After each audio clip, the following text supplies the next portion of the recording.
Olá pessoal, tudo bem? Uma ótima noite a todos. Olha só, agora são 10 horas e 20 minutos. Nós tá um barulhão danado aqui. Peraí, vamos fechar essa janela aqui, pessoal. Tá um barulho danado aqui. Tô com a janela do meu apartamento aberta e vamos lá pra tirar um pouco aqui desse barulhão. Pronto, agora sim.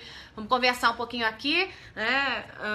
Em geral eu não entro nesse horário não, mas tem assuntos importantes, dois assuntos importantes. Um que eu deixei de comentar com você e outro que eu preciso comentar com você, que é a mini reforma trabalhista, né? Que o governo Michel Temer, o próprio Michel Temer anunciou há pouco, dizendo que é um presente de Natal para o Brasil, um baita presente de Natal e tal. E aí tem muita gente descendo a lenha e muita gente criticando e muita gente tentando ficar em cima do muro. Político, gente, quando fala em reforma trabalhista, político é um bicho covarde, né? Então, assim, a primeira coisa que eles dizem é: olha, ninguém vai retirar os direitos dos trabalhadores, ninguém vai retirar qualquer direito do trabalhador e tal, aquela coisa toda. Então, eu quero desmistificar isso com você e quero comentar com você também a carta que foi publicada hoje no Estadão. Eu não comentei até por falta de tempo, tá, gente?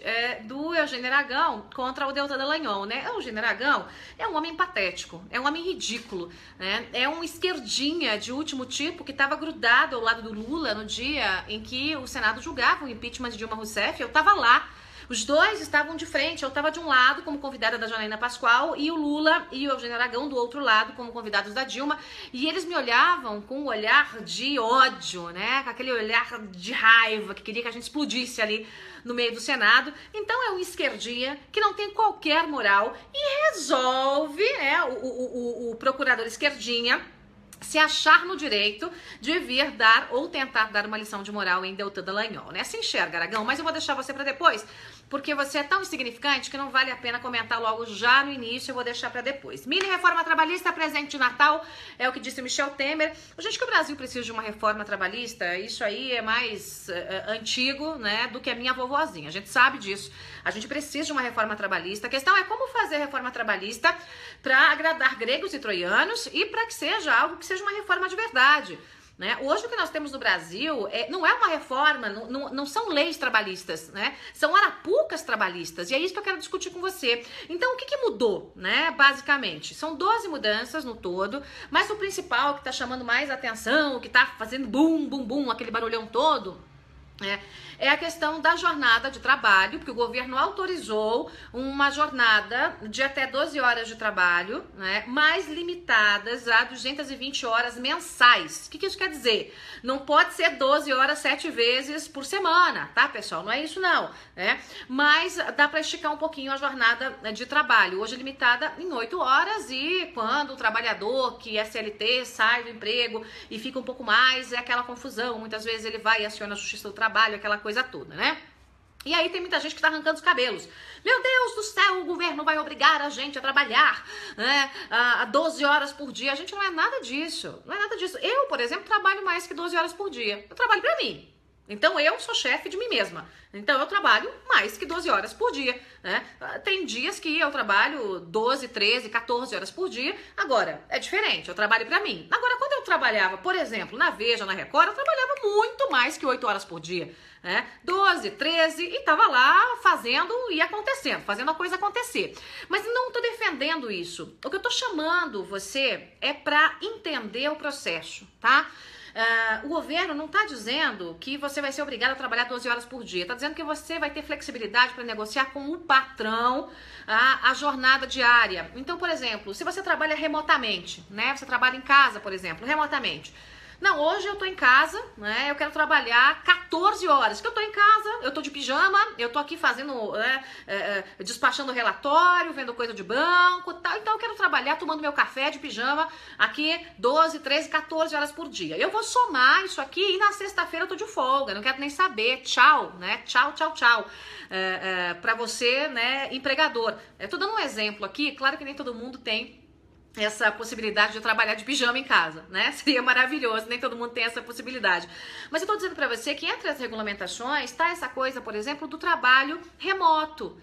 daquele que não precisa se deslocar para a empresa para trabalhar, o que é cada vez mais comum, especialmente nos grandes centros, por conta do trânsito. Né? São Paulo mesmo é um grande inferno. Se você pega algum dia de trânsito pesado, uma marginal com acidente, minha gente, aí a vaca vai pro brejo, né? Acabou, é a confusão danada, né? São 2, 3 horas para ir, mais 2, 3 para voltar, então muita gente opta por trabalhar em casa por conta disso. Então, é claro que tudo isso vai ser ajustado, mas não é um bicho-papão, não é um bicho de 7 cabeças. E eu vou dizer para você, o que eu acho é que a reforma, essa mini-reforma, que é para reaquecer a economia, ainda tá pouquinha, precisa muito mais. Só que a gente precisa abrir a mente. Gente, que diabos de direito trabalhista nós temos? Que diabos de direitos trabalhistas? A gente não tem direito coisa nenhuma. O que a gente tem é uma série de impostos disfarçados de direitos que nós mesmos, nós não, porque eu não sou CLT há muito tempo, mas que nós mesmos, conseguimos, achamos que são direitos, mas pagamos como se fosse imposto. Preste atenção. Preste atenção, se você ganha R$1.000, né? Eu vou fazer números redondos, R$1.000, né? E R$10.000, tá? Se você ganha R$1.000, você custa R$1.800, certo? R$1.800. Esse dinheiro sai do seu bolso. Né? O que você prefere? Né? E sai do seu bolso direto ou indiretamente? Porque você acha que aquilo que cai no bolso do empregador, ele paga de livre e espontânea vontade?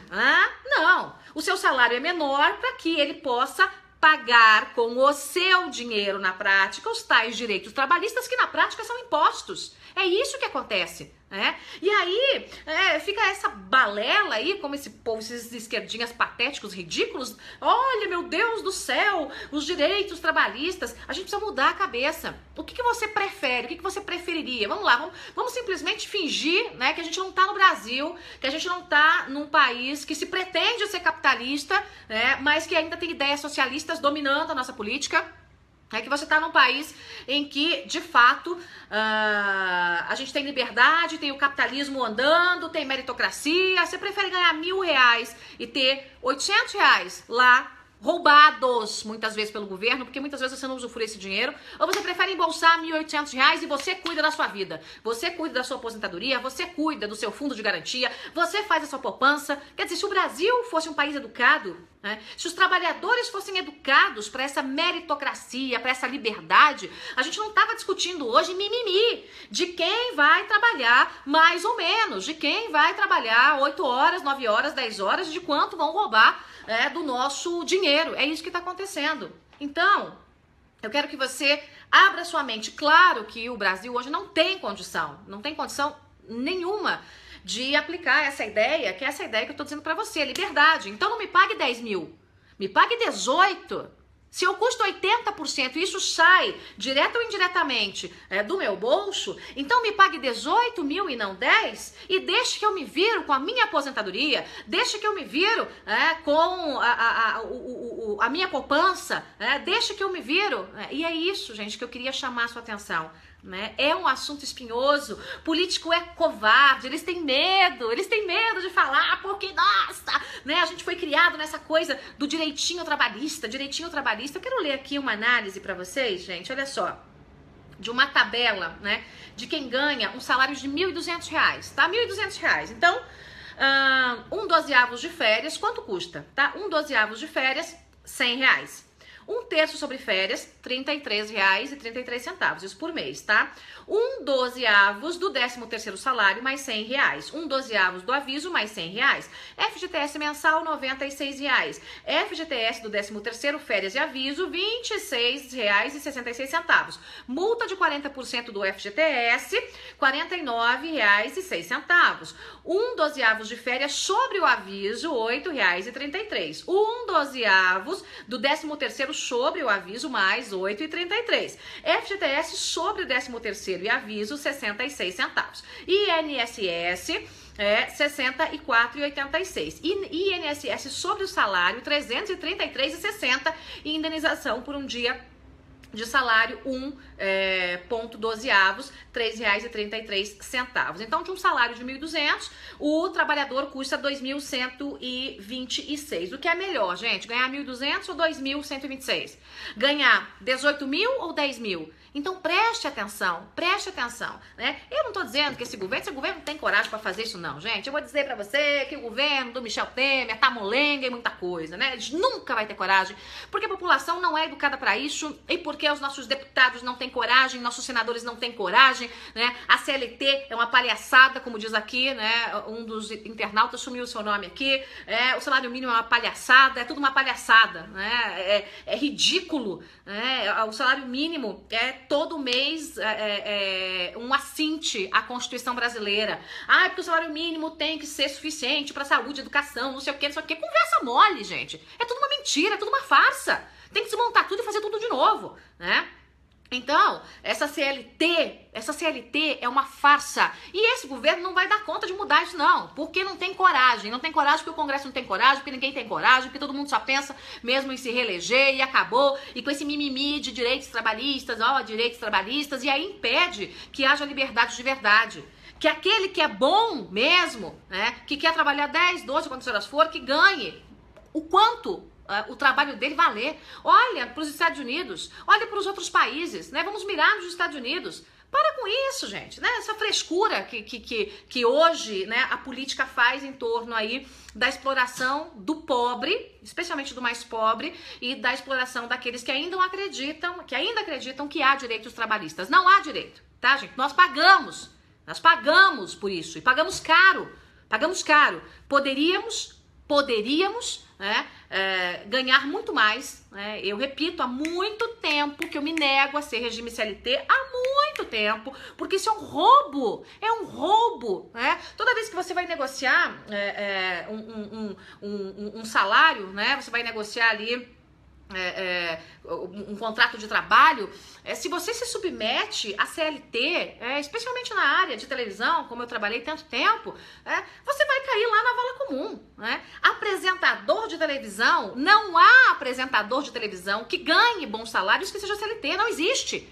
Eu tô falando só aqui da minha área, que era de apresentação, comentário político, né? Quando eu tava, por exemplo, na Record, na Band, isso não existe, gente, não existe, né? Então você negocia um salário muito maior, né? E você se vira com seus direitos, você faz sua previdência privada, né? Você guarda o seu dinheiro e pronto, acabou, né? É assim que funciona. Então eu queria só tentar despertar você para isso, tá? Despertar você para isso. O governo é ladrão. Ele rouba de você com essa história de direito trabalhista, né? O que menos tem para você é direito. O que sobra, né, é para você pagar, e na hora de receber é nada. É como o imposto que a gente paga sempre, né? Olha, gente, presta atenção. Se você tem um funcionário aqui no Brasil que faz a mesma coisa que um chinês, por exemplo, tá? Aqui no Brasil ele custa o dobro e ganha metade. Opa, na China ele custa metade e ganha o dobro. Como isso acontece? Só pode ter um ladrão no meio do caminho. E o ladrão no meio do caminho é o governo. Eu digo o governo como um todo, o governo como um sistema, tá? Para fechar, gente, eu queria comentar rapidamente aqui o discurso, né? Na verdade, a carta patética que foi feita pelo Eugênio Aragão. Eu tava até com ela aberta aqui, gente, agorinha mesmo. Cadê a carta do pateta do Eugênio? Vamos lá. O Eugênio Aragão fez uma carta ridícula, né? Que foi endereçada ao Deltan Dallagnol, né, em que ele critica duramente o Deltan Dallagnol, deixa eu buscar a carta dele aqui, eu li a carta e dei muita risada, né, porque ele simplesmente diz que o Deltan Dallagnol quer se aparecer, que o Deltan Dallagnol é que deve ter aí um complexo de vira-latas, que o Deltan Dallagnol está causando um prejuízo de 100 bilhões com a Lava Jato para o Brasil. O Pedro Bortolossi me pergunta: Joyce, como é que você ganha dinheiro? Você tá preocupado com isso, Pedro? Eu garanto pra você que não é de político, não. Sou escritora, né? Eu palestro o Brasil todo e eu vou dizer pra você, não é barato, não. Minhas palestras não são baratas, não, tá? Não são como as do Lula, né, gente? Que levavam dinheirão roubado. Não, né? Mas não são palestras baratas, não, tá, meu querido, né? Então, estão entre as palestras mais bem pagas das pessoas honestas desse país. Honestas, tá? Porque aí desonesta a gente não pode competir, né, meu querido, né? E já tô escrevendo um outro livro, tá, meu bem? Só pra te contar, um outro livro, que vai ser lançado nos Estados Unidos. Muito bem, gente, vamos lá, carta do Eugênio pro Deltan Dallagnol. Entre outras coisas, ele diz pro Deltan Dallagnol que quem tem complexo de vira-lata é ele, para ele baixar a bola, que ele tá causando um prejuízo gigantesco ao Brasil, para ele largar do pé do Lula, que ele tem uma teorização de baixo calão que diz tudo sobre o complexo dele, que seria ali o complexo de vira-latas, que ele quer impor uma concepção pessoal de justiça a ferro e fogo, que leva fatalmente à destruição, à comoção e à própria injustiça, e blá, e blá, e blá, e blá, blá, blá, né? E aí, essa carta foi publicada no Estadão, eu nem vou tomar mais seu tempo com essa besteira, né? Quem é o Eugênio Aragão? O Eugênio Aragão é o procurador mais esquerdinha da história, né? Eugênio Aragão é tão esquerdinha, tão lulista e tão dilmista, que como eu disse pra você no começo, né? Ele estava, no dia do julgamento do impeachment de Dilma Rousseff, ele estava lá, gente, no Senado, na minha frente, tava ele e o Lula. Então a gente tinha ali, né, pra quem conhece o Senado, né, oval ali, redondo, né? Então a gente tava lá em cima, na parte de cima, como eu tava como convidada da Janaína Pascoal, e o Lula e o Chico Buarque e o Eugênio Aragão como convidados da Dilma Rousseff, e pateticamente os dois estavam ali assim, ó, agarradinhos do lado do Rui Falcão, e eles estavam me olhando como quem queriam me fuzilar com os olhos, né, tipo mandando mantra, né, morra, morra. Não deu, gente, não deu, tô Vivinha da Silva, né? E o Eugênio, como homem do Ministério Público, não poderia estar ali. Quem é Eugênio Aragão? Quem é Eugênio Aragão? Um homem que assume claramente que é um lulista, um vermelhinho, um PTzinha. Quem é Eugênio Aragão para ousar citar o nome de Deltan Dallagnol? Lava a boca com sabão, Eugênio Aragão, porque você é um esquerdinho assumido. Deltan Dallagnol não tomou partido de ninguém. Deltan Dallagnol não saiu defendendo PSDB, PMDB, toda essa tralha aí da política brasileira. Deltan Dallagnol comanda a Operação Lava Jato, que é a operação, coordena a Lava Jato, que é a operação que descobriu o maior esquema de corrupção da história do mundo. O que você fez enquanto membro do Ministério Público, Eugênio Aragão? Além de ficar babando o ovo atrás de Luiz Inácio Lula da Silva, de um jeito mais nojento, asqueroso, vergonhoso. O Ministério Público tem vergonha de você. O Ministério Público como instituição, Eugênio Aragão, tem vergonha de você. Tem um ou outro esquerdinha dentro da corporação que bate palma pra você. Mas eu vou dizer, 1 em 10. 10%, 15% do MP, tem uns esquerdinhas ali, como tem em todas as áreas, né? Mas quem é você para falar de Deltan Dallagnol, né? Dizendo que ele é um menino arrogante. O Deltan Dallagnol é uma das pessoas mais doces, mais humildes, mais dedicadas que eu conheço, né? Assim como o Sérgio Moro, Deltan é ainda mais como é que eu posso dizer, mais tímido ainda que o Sérgio Moro, né? Ele é uma pessoa de sorriso doce, ele é um procurador dedicado, né? Ele é um menino que tem uma alma de um grande homem, né? E que tem feito a diferença pro Brasil. Então, Eugênio Aragão, continue lambendo as botas do Lula, que é para isso que você serve. Continue envergonhando o Ministério Público, porque não tem mais jeito. Não tem mais jeito. Você já é a vergonha do MP, mas lava sua boquinha com água e sabão pra falar de Deltan Dallagnol. É isso, pessoal. Beijo, boa noite. Agora são 10h38, falei demais. Uma ótima noite a todos, obrigada pela companhia. E eu vou ler umas participações aqui. O melhor são os comentários. Eugênio Aragão é um lixo, diz o Rodrigo. Eu também acho. Joyce presta um grande serviço ao país. Obrigada. Muita gente criticando aqui o Eugênio Aragão. O Eugênio Aragão é nada, né, gente? Como é que o Estado de São Paulo também, o Estadão se presta a esse papel? Publicar esse tipo, né, de texto que não passa aí de lixo. Essa é que é a verdade. Tchau, uma ótima noite a todos.